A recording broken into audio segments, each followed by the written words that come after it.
Trees and forests shape the tabletop battlefield, blocking lines of sight and providing cover for models, making every game more immersive. In this video, I'll show you how to build a Foldscapes Forest, and like all Foldscapes builds, it sets up and packs away quickly, folding flat to take up less space, allowing you to store an entire battlefield in an envelope. Hi, I'm Kev from Tabletop Upgrades, and I run the Foldscapes Patreon, where each week I release new models that fold flat and fit in an envelope for your tabletop, sci-fi and fantasy games. And this week we're going to be making the Foldscapes Forest. So after you've printed out the files from the Foldscapes Patreon, this is what you'll get. I've chosen the blue tree to add to my little forest that I'm going to be making today. And you're going to need a few basics: safety rule, scalpel, scissors, glue stick, and then for finishing, which I'll come on towards the end of the video, I like these acrylic markers. Grey is a great one to have, but for this particular one, I don't normally do this because there's lots of kind of awkward little cutouts. Some ink shade Null Noil from Citadel Colour works really well, and just an old brush. So what I'm going to do to begin with is just cut out the 4 sections and score them down the middle. So on all the Foldscapes, dotted lines here represent folds, and you may have your own way of scoring, but what I like to do is just invert the scalpel blade. So instead of cutting that way around, upside down, and we'll just score down. So with that scored, I'm just going to cut them out, and you'll notice that there's mirror images of each tree. So I'll speed through this. So with all those cut out, I'm now just going to fold them, pre-fold them down the middle there. Do that to all of them. We'll be sticking them back to back. Now with all those cut out, what we're going to try and do is stick the mirror image back to back. So if you look, there's a little sticking out branch here. So they would stick together, but on the opposite side, they are going to fit together. And the reason why you are cutting them out as squares is because it's much easier to align a square than it is the outline of the tree. So if you can look at that area there, same on the other side. So I'll speed through, I'll stick everything back to back, so we'll have 4 parts to this tree. And I find that laying them out flat so you can see the mirror image before gluing it is kind of a helpful tip. So we've got the 2 sticky out branch bits here. That is going to be glued in that orientation.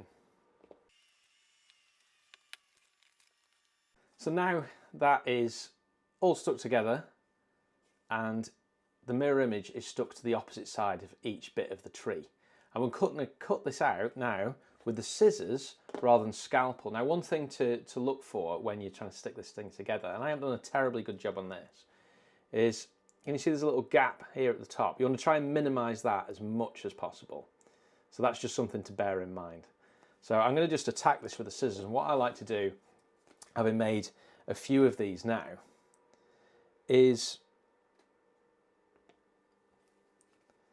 cut out the rough shape first, so it makes it a little bit easier trying to piece the whole thing together.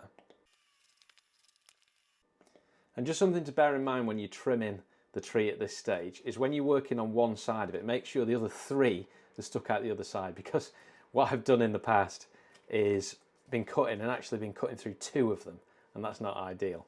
So just work on one side at once and everything should all be good. So I'll rough this out and then we'll get on to the next step. Okay, so the hard bit is done now. What we're going to do is trim around the edge, but in a jagged kind of fashion. So let's have a go at that now, and then once I've done the first side, I will speed through it. But you really don't want to be trying to cut smoothly around the edge. The whole point of this is it looks like rough foliage.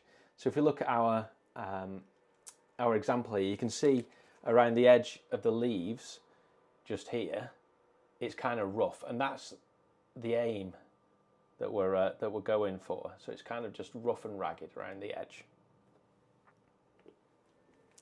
So let's have a go at that now. And the way I do it is just kind of twist the scissors back and forth. So let's speed through that, and then we'll get the branch cut out as well at the trunk, and then these little bits we're going to have to attack with a sharp scalpel. So now we've got it roughly cut out, and you can see I really haven't been accurate. You can see here the amount of kind of bleed that I've left on there, and that's one of the reasons, one of the ways that you will create variation in the foliage. You can print them at different sizes. This is the same bush printed out at 2 different sizes, but there's also something else you'll notice about that particular bush as it comes round. This is made up of 4 quadrants, whereas this is the same one with just 3. So that's another way that you can introduce variation. Scale, the way you cut, and also whether you're going to do 3 or 4 different segments. So let's get on to improving this just by cutting these white bits out, which you have to do with a sharp scalpel blade. And you'll also probably find the will, you know, as you've angled the scissors, you'll have left a little white edge. So just go around, trim those out with the scalpel.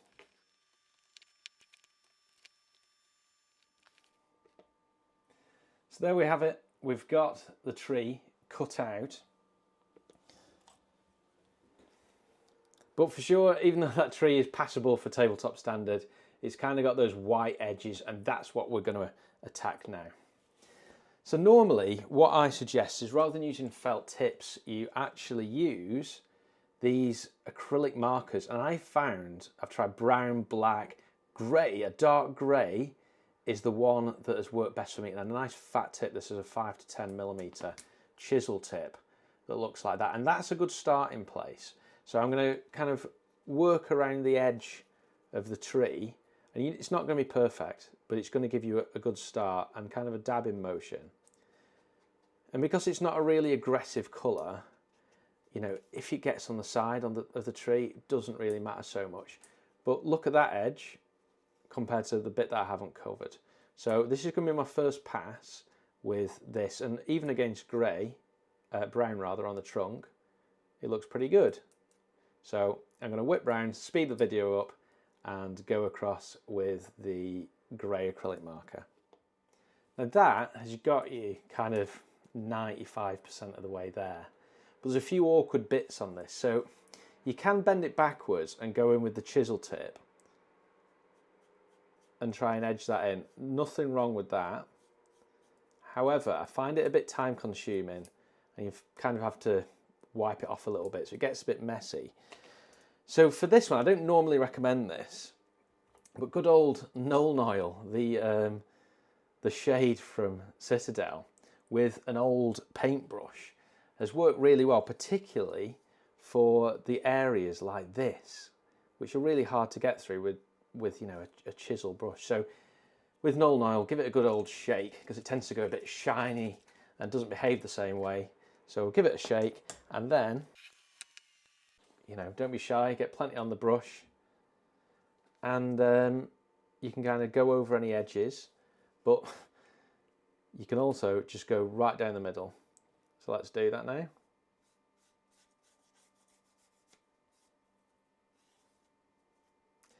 And because there's a lot going on in the tree, it kind of doesn't really get lost. You know, you're not ruining the effect. You can just go in and cover that up. Now, because it is an ink, it is going to moisten and soften the card. So you need to be a little bit careful not to rub the ink or the toner away. I'm printing on laser, and that's one of the things I recommend, to be honest with you. Nothing wrong with printing at home, but if you've got access to a laser printer at work or a local copy shop, that works just great. So go around, I will finish this off and pay particular attention to in here. This is taking it to, you know, good tabletop standard now. Absolutely optional, this step, but I think it does lift it a little bit. So I will speed up to finish that off.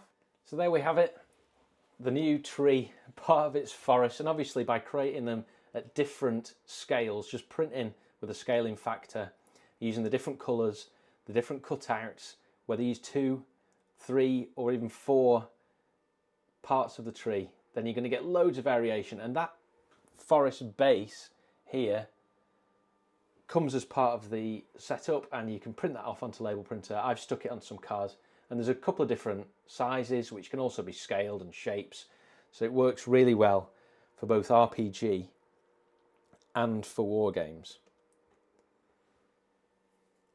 So that was the first tutorial in the Foldscapes line, so hopefully you found that useful.